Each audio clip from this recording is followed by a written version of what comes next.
संजय राणा, ये चेहरों पर लाने की जो कवायद है, क्या जाने अनजाने बीजेपी नरेंद्र मोदी वर्सेस राहुल गांधी जब कह रही है तो यानी कि नरेंद्र मोदी के कद के बराबर बीजेपी राहुल गांधी को खड़ा कर रही है। Garima, good evening to my fellow friend. देखिए, ऐसा होता है कि कोई भी राजनीतिक चुनाव हो या चुनाव का माहौल हो, उसमें एक बड़ी पार्टी दूसरी बड़ी पार्टी के नेतृत्व के साथ चुनाव लड़ती है। यहाँ पे अगर हम बात करें भारतीय जनता पार्टी का, तो सबसे बड़ा चेहरा नरेंद्र मोदी जी का चेहरा है और दूसरी विपक्षी पार्टी कौन सी है? उसमें राहुल गांधी साहब है, जो कांग्रेस पार्टी है। अगर इनके अलावा मुझे तो नहीं दिखता कि कोई देश में विपक्षी पार्टी है या विपक्षी पार्टी बन सकती है। जितनी भी पार्टियों का आपने चर्चा की, चाहे वो टीएमसी की चर्चा की, चाहे डीएमके की चर्चा की, चाहे आरजेडी की चर्चा की, चाहे उद्धव की चर्चा की, या किसी भी अखिलेश जी की चर्चा की, चाहे समाजवादी पार्टी, क्षेत्रीय पार्टी है।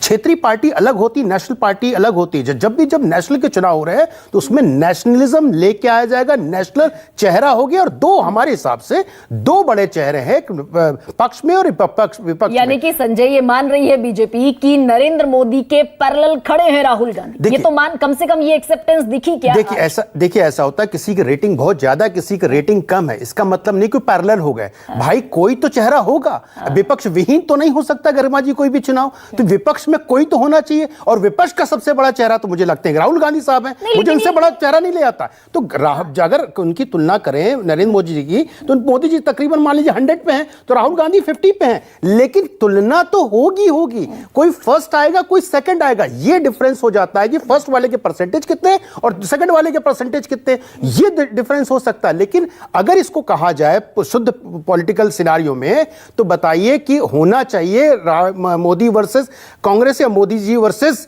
राहुल गांधी होना चाहिए कि नहीं होना चाहिए? बिल्कुल होना चाहिए, क्योंकि वही एक पार्टी है जो नेतृत्व कर सकती है विपक्ष का।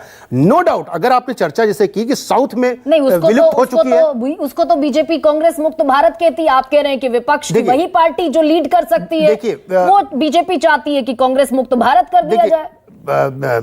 कांग्रेस मुक्त भारत हमें नहीं लगता कि एक शगुफा हो सकता, लेकिन हमें लगता हो सकता है, लेकिन ये माना नहीं सकता, क्योंकि कांग्रेस के ही बहुत सारे लोग भारतीय जनता पार्टी में। और दूसरी बात मैं महत्वपूर्ण यहां रखना चाहता हूं, कांग्रेस मतलब पार्टी नहीं है, कांग्रेस मतलब एक समूह है। कांग्रेस जो हुआ करता था, उसका अगर मीनिंग निकाला जाए, group of people is called Congress. तो एक ग्रुप ऑफ पीपल थे जो किसी आइडियोलॉजी के साथ है, उनकी आइडियोलॉजी, उनकी सोच, उनके विचार, उनके जो काम करने का तरीका, उसमें अगर कुछ बदलाव आता है, एक से मूव होकर के अगर बी में आते हैं, तो मुझे नहीं लगता उसमें कोई किसी को कुरेज होना चाहिए। तो संजय राणा, एक बात तो आप ये कह रहे हैं कि कांग्रेस मुक्त भारत होना मुश्किल है।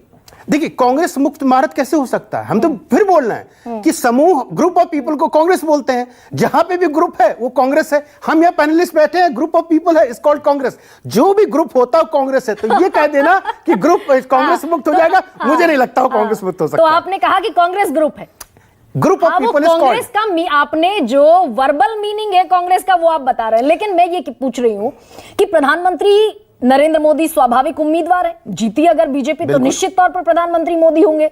लेकिन राहुल गांधी को ना पीएम कैंडिडेट कांग्रेस ने घोषित किया है, ना वो इंडिया की तरफ से डिक्लेयर्ड पीएम कैंडिडेट ने, तो राहुल बनाम मोदी कैसे हुआ? देखिए, ऐसा है, कांग्रेस पार्टी उनको घोषित करे या ना करे, वो प्रेसिडेंट हो या ना हो कांग्रेस पार्टी के, लेकिन आज भी सर्वा वही है, पूरी पार्टी वही चला रहे हैं। खड़गे साहब मान लीजिए अध्यक्ष आज के, लेकिन खड़गे साहब कोई कॉल ले सकते हैं? नहीं ले सकते हैं। और मुझे कोई बोलने में कुरेज नहीं, दुनिया का हर बच्चा जानता होगा कि कॉल लेने वाला व्यक्ति अगर कोई है, राहुल गांधी है। अब बता दीजिए, कांग्रेस में अगर कोई उम्मीदवार की चर्चा होगी, प्राइम मिनिस्टर फेस की चर्चा होगी, सोनिया गांधी की पसंद, कांग्रेसियों की पसंद, कांग्रेस के चाहने वालों की पसंद, कांग्रेस ऐसी सोच रखने वालों की पसंद क्या होंगे? राहुल गांधी साहब होंगे। तो बताइए इसमें बुरा क्या है कि राहुल भाई आप घोषित करें?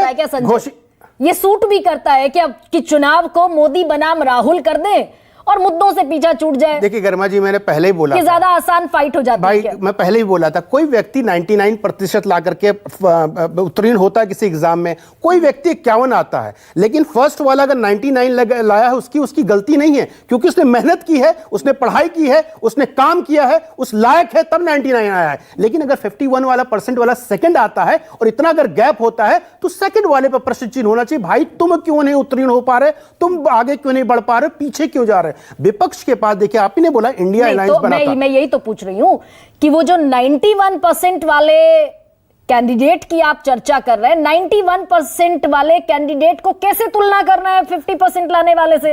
तो ये स्ट्रैटेजी है क्या कि चुनाव को मोदी बनाम राहुल कर दो, और मोदी बनाम राहुल जैसे ही चुनाव हुआ वैसे ही मुद्दों से चुनाव हटा, बीजेपी को एज मिला? ये एक स्ट्रैटेजी है क्या? देखिए, सिंपल से अमित शाह जी ने बड़ा अच्छा स्टेटमेंट दिया, ABC।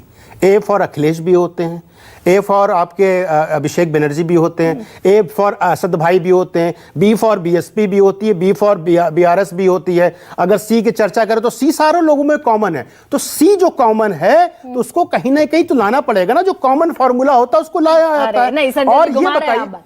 संजय जी घुमा रहे हैं। घुमा नहीं रहा, सत्यता को मैं बता रहा हूं आपको। अखिलेश आप का ये नाम नहीं लिया। देखिए, आज जो अखिलेश लिया मैंने, गरिमा जी। सुनिए, जो देश के गृह मंत्री ने बयान दिया उसमें ना अखिलेश थे, ना ममता थे, ना MK स्टालिन थे, ना उसमें उद्धव थे, शरद पवार थे, यानी कि सीधे सीधे मोदी बनाम राहुल। क्या ये एज देता है बीजेपी को? नहीं, देखिए, बीजेपी को किसी से डरने की आज के दिन में जरूरत नहीं कि भारतीय जनता पार्टी ने जमीन पे काम किया है, उनका कैडर है, जनता के बीच उनकी एक क्रेडिबिलिटी है। और क्रेडिबिलिटी ऐसे नहीं है कि सिर्फ हवा हवाई हो, क्रेडिबिलिटी उनके काम पे, उनकी योजनाओं पे, उनकी जनता से कनेक्ट पे क्रेडिबिलिटी तैयार हुई है, इसलिए आश्वस्त है। और वो क्यों ना बनाए? ये बताइए कि अगर सबसे बड़ा चेहरा कोई है तो उसके बाद अगर किसी दूसरे चेहरे की चर्चा की जाएगी तो करनी चाहिए, और करनी चाहिए, क्यों नहीं करनी चाहिए? ठीक है, अबे